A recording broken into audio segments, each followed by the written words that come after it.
Route Napoléon, which climbs north from the French Riviera to Grenoble, is widely considered one of the best driving roads in Europe, with a spectacular collection of narrow switchbacks and high-speed curves, connected by brief straights.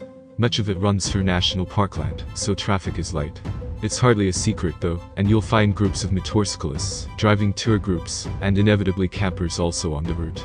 The ideal car for the Route Napoléon is one that's tight and responsive in the twisties, poised through the fast curves, and with deep reserves of power, in order to rip past dawdlers in the brief passing zones, and roar triumphantly through the valleys. Something like the Aston Martin DB12. The DB12 is a big car, and it feels plenty wide when you're threading it along the narrow streets of the Côte d'Azur. Fortunately, the steering, which has been revised for greater precision both on and off-center, makes placing this car easy. It's the same quickness as before, 2.4 turns lock to lock, and the ratio is fixed, which aids predictability. The level of power assist varies with speed and drive mode, but not wildly so. On-center precision was also a key quality in the design of the DB12 specific Michelin Pilot Sport S5 tires, 275/35 CR21 up front, 325/30 CR21 at the rear. So, too, was grip, and the DB12 has plenty.